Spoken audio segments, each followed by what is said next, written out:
Hello student, Marudev तपड़िया कन्या महाविद्यालय के यूट्यूब चैनल में आपका स्वागत है। अपना जो टॉपिक चल रहा था रिलेशनल अलजेब्रा के बारे में, उसमें मैंने कल आपको बताया था प्रोजेक्शन के बारे में और सिलेक्शन के बारे में।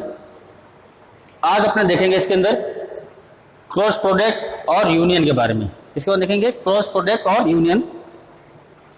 इन दोनों के सिंबल बताता हूँ मैं लगाता हूँ यहाँ पर। जैसे क्रॉस प्रोडक्ट के लिए आपका क्या सिंबल होता है, एक्स का, और यूनियन के लिए क्या यूज होता है, ई का।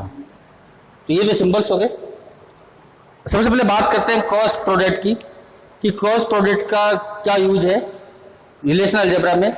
जहां बात रिलेशन की आती है वहां मतलब उसका क्या हुआ कि आपकी टेबल से मतलब है कि आपने डाटा मॉडल पढ़ा होगा। डाटा मॉडल में मैंने बताया था आपको कि कई प्रकार के डाटा मॉडल्स होते हैं। आपके रिलेशनल होता है, ऑब्जेक्ट ओरिएंटेड होता है, ईआर मॉडल होता है, नेटवर्क होता है, हायरार्किकल होता है, यानी खूब सारे आपके कई सारे आपके डाटा मॉडल्स होते हैं। तो रिलेशनल डाटाबेस जो या रिलेशनल जहां भी होता है वो सबसे ज्यादा यूज में आने वाला आपका डाटा मॉडल है। क्योंकि इसमें टेबल्स का प्रयोग किया जाता है। अब बात करते हैं अपने क्रॉस प्रोडक्ट के बारे में। तो कि क्रॉस प्रोडक्ट का यूज क्या होता है अलजेब्रा के अंदर। मैंने बताया था कि अलजेब्रा क्या होता है, कि अलजेब्रा एक बोल सकते हो आप मैथमेटिकल एक्सप्रेशंस है। यानी आप एसक्यूएल से पहले काम करने से पहले, एसक्यूएल पे क्वेरी देने से पहले या एसक्यूएल पे क्वेरी को एग्जीक्यूट करने से पहले आप जो भी मैथमेटिकल एक्सप्रेशन काम में लेते हैं वो आपका क्या कहलाएगा, अलजेब्रा कहलाता है। तो आप क्रॉस प्रोडक्ट का मतलब क्या हुआ कि आप दो टेबल के मध्य या दो टेबल से अलग अलग दो रिलेशन है, उनके मध्य टप्पल यानी उसके दो रो के मध्य कोई भी किसी प्रकार का ऑपरेशन करने का काम कौन करता है, आपका क्रॉस प्रोडक्ट करता है। जैसे मान लीजिए मैं बनाता हूं,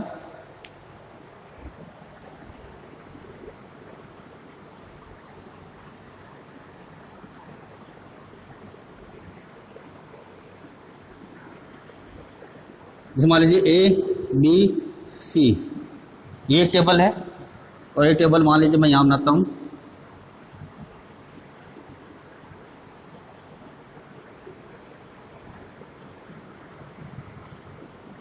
सी डी और ई। ये आपकी क्या है, दो टेबल्स है। ये मान लीजिए अपने क्या है, ये है आपका R1 रिलेशन 1 और ये मान लीजिए अपना है R2 रिलेशन 2। अब दोनों के बीच में करना क्या है, दोनों के बीच में अपने को क्रॉस प्रोडक्ट करना है। क्रॉस प्रोडक्ट यानी क्रॉस प्रोडक्ट का यूज कब किया जाता है, जब आप दोनों के बीच में क्या करें, एक काम करना होगा आपको क्या, यानी ये सिंबल किसका है, आपका क्रॉस प्रोडक्ट का। क्रॉस प्रोडक्ट का यूज होता है ज्वाइन करने के लिए। ज्वाइन यानी आप या तो रिलेशनशिप बोलते हैं ना, रिलेशनशिप करने के लिए या दो टेबल को आपस में जोड़ने के लिए क्रॉस प्रोडक्ट का प्रयोग किया जाता है। इसमें क्या होता है कि जो दो टेबल्स है इनके टपल्स को बीच में ऑपरेशन किया जाता है। वो ऑपरेशन किसी प्रकार का हो सकता है, वो क्वेरी के आधार पे होता है। तो आप इसके टपल्स पे ऑपरेशन करने के लिए इसका यूज आप कर सकते हैं। अब मान लीजिए टेबल्स है, अब इसकी जो एक टेबल बनेगी वो क्या बनेगी,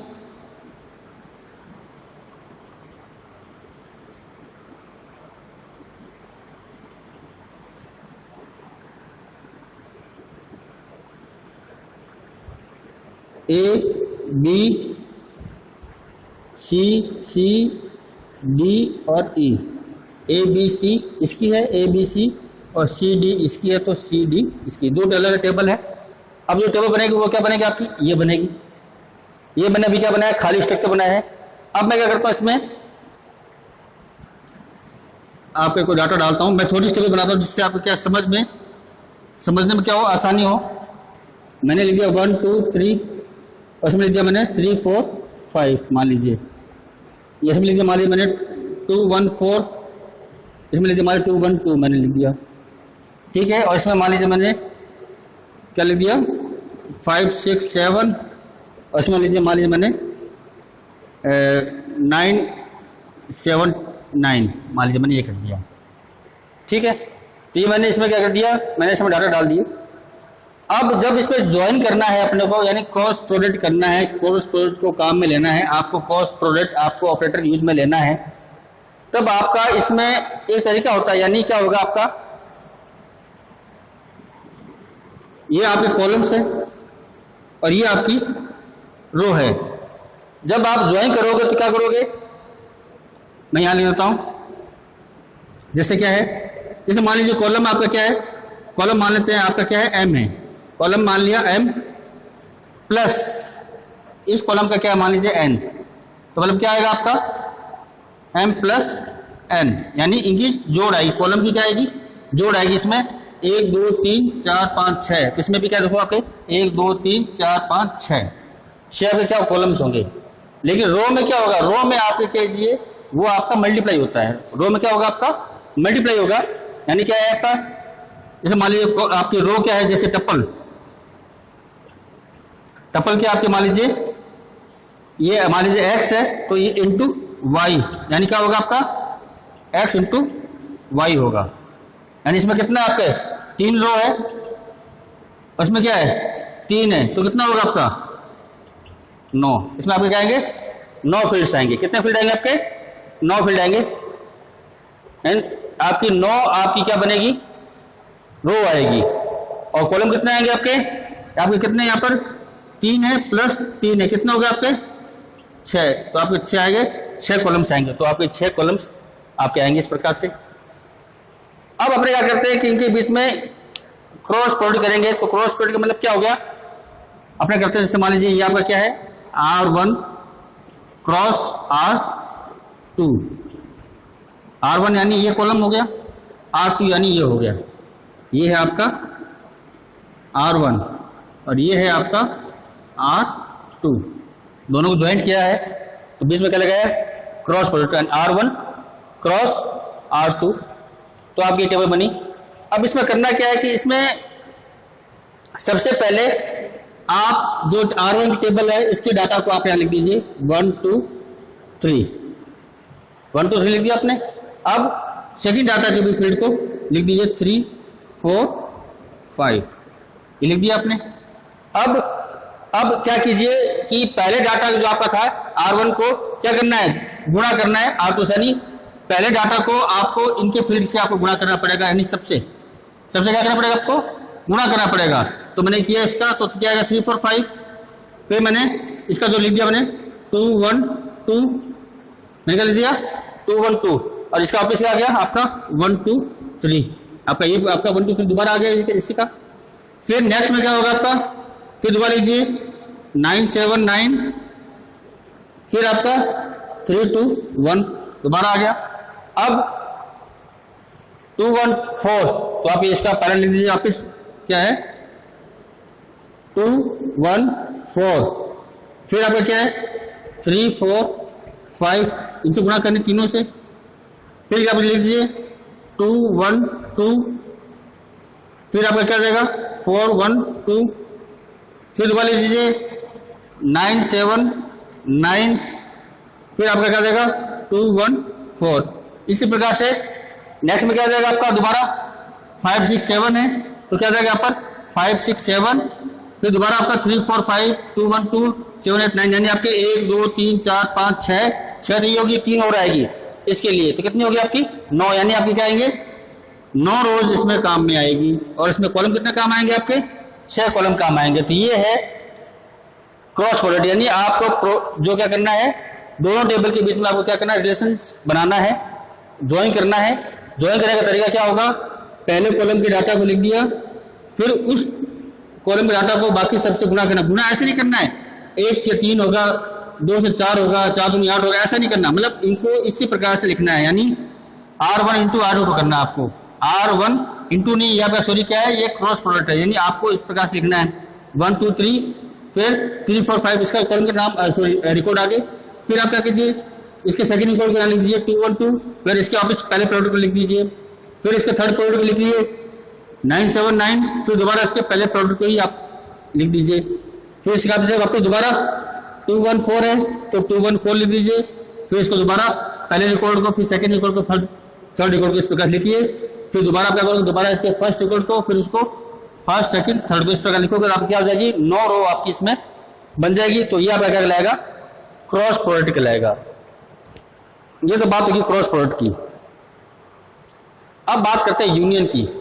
यूनियन क्या होता है, यूनियन मैंने आपको बताया था कि यूनियन जो ऑपरेटर है उसकी 2 कंडीशन है, 3 कंडीशन। 3 कंडीशन क्या है, कि ये हमेशा यूनिक वैल्यू को स्टोर करता है, यानी इसका प्रयोग हमेशा यूनिक वैल्यू के लिए किया जाएगा।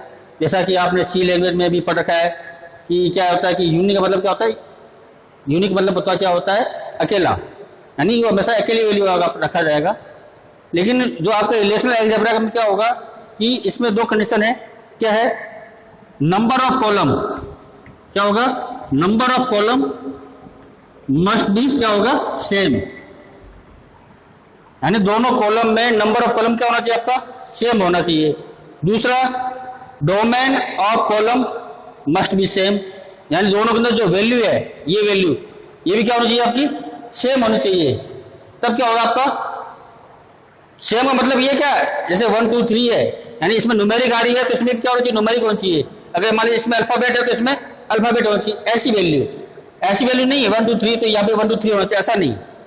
यानी उसका टाइप, वैल्यू का टाइप क्या होना चाहिए, मस्ट बी सेम होना चाहिए, तभी क्या करेगा, वो आपका यूनियन में काम करेगा। एक बार आपको एग्जांपल देता हूं, बताता हूं।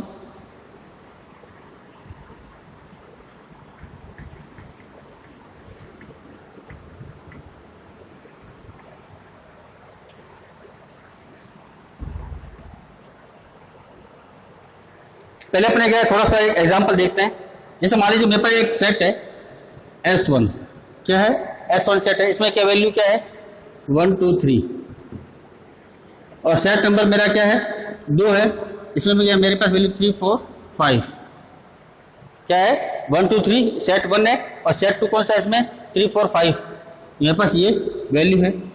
अब मुझे क्या करना है, मुझे यूनियन करना है, तो मुझे क्या करना है, यानी S1 यूनियन S2 करना है। तो उसमें कैसी वैल्यू आएगी, 1 2 3, यानी मतलब आपकी यूनिक वैल्यू तो आएगी।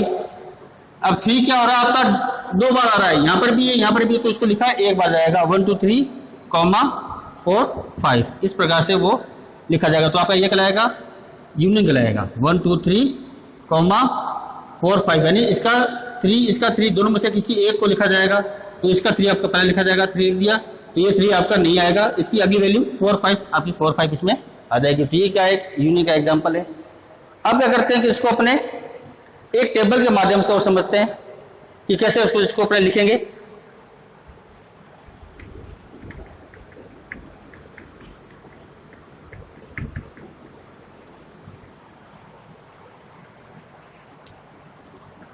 मान लीजिए मेरे पास 2 टेबल है, मैं छोटी टेबल बना रहा हूं,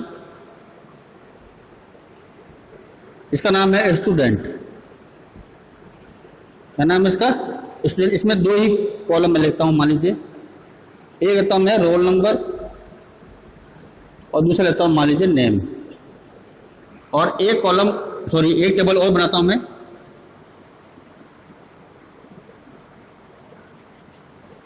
इस टेबल का नाम मान लीजिए क्या है, एम्प्लॉय है, EMP दे दिया मैंने। इसका भी क्या है, एम्प्लॉय नंबर और नेम, ठीक है। अब यूनियन का जो 2 सिद्धांत है वो अपने काम में लेंगे कि number of column must be same, यानी आपके नंबर ऑफ कॉलम भी क्या होना चाहिए, सेम होना चाहिए। इसमें 2 कॉलम है, इसमें भी आपके 2 कॉलम, यानी इसमें 2 एट्रीब्यूट्स है, इसमें भी आपके 2 एट्रीब्यूट्स है, ठीक है। अब मैं क्या करता हूं, इसमें एक और डालता हूं मैं, इसे मान लीजिए मैंने दे दिया 1 2 3, इसमें क्या दिया, मान लिया 1 2 3, और इसमें दे दिया मान लीजिए मैंने A B और C, मैंने इसमें नाम डाल दिया A B C। अब मैं इसमें क्या करता हूं, इसमें मैं देता हूं, इसमें क्या आपको रोल नंबर है, मैंने दिया मान लीजिए इसमें 7 8 1 दे दिया, मान लीजिए मैंने 7 8 मैंने 1 दे दिया, और उसमें क्या करता हूं मैं एक बार X Y और A कर दिया मैंने, इसके अंदर मैंने क्या कर दिया, X Y 7 8 1 और X Y A कर दिया। मान लीजिए सपोज कीजिए, मैं आपको बताने के हिसाब से इसमें डाल रहा हूं मैं वैल्यू। अब नंबर ऑफ कॉलम आपके दोनों में 1 है, इसमें भी 2, इसमें भी 2 है, और डोमेन टाइप भी आपका क्या है, एक ही है, मतलब डोमेन टाइप भी आपका क्या होना चाहिए, एक होना चाहिए। यानी इसमें नंबर वैल्यू आ रही है तो इसमें भी आपकी क्या है, नंबर वैल्यू आ रही है, इसमें आपके अल्फाबेट आ रहे हैं तो इसमें भी आपके क्या है, अल्फाबेट आ रहे हैं। तो अब मुझे क्या करना है, मुझे इनका यूनियन बनाना है। क्या बनाना है, मुझे यूनियन बनाना है। तो मैं क्या लिख सकता हूं, मैं पाई क्या आपका प्रोडक्शन, क्या आपका प्रोडक्शन, क्या नाम, प्रोडक्शन में क्या होता है, आपके कॉलम्स आते हैं, मैं बताया था आपको, मैंने कहा प्रोडक्शन क्या लिखा मैंने, name comma, sorry roll number है ना, रोल लिखेंगे यहाँ पे, रोल नंबर कॉमा नेम। ठीक है, ये लोग किसका हो गया आपका, ये हो गया आपका स्टूडेंट का। क्या हो गया आपका, स्टूडेंट का हो गया। किसका हो गया आपका, स्टूडेंट का। आपका क्या नाम है, रोल नंबर और नेम। अब मैं क्या करता हूं इससे आगे, पाई, इसका भी क्या कहते हैं अपने,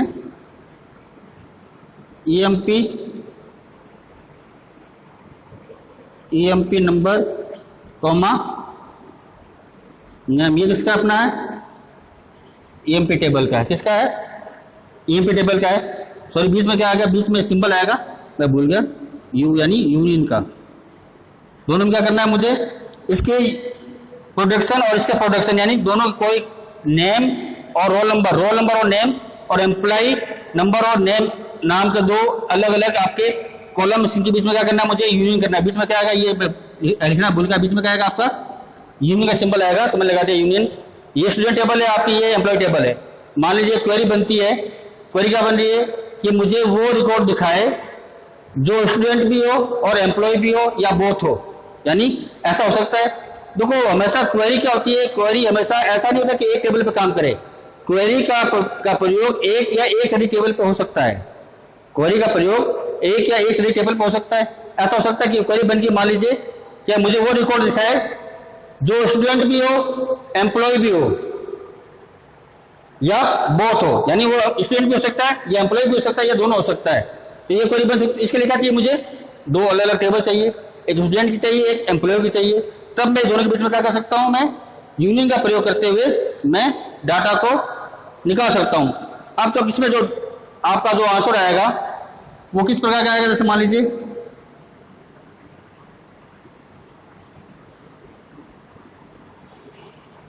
अब देखो यूनियन का मतलब क्या हुआ कि इसमें आपका A1 है, A1 आपका इसमें मैंने लिख दिया, इसमें A1 आपका ऐसा कैसा आ गया, ठीक है। फिर 2B भी आपका इसमें आ गया। फिर 3C भी आपका इसमें आ गया। फिर 7X आपका 7X भी आ गया। 8Y आपका 8Y भी आ गया।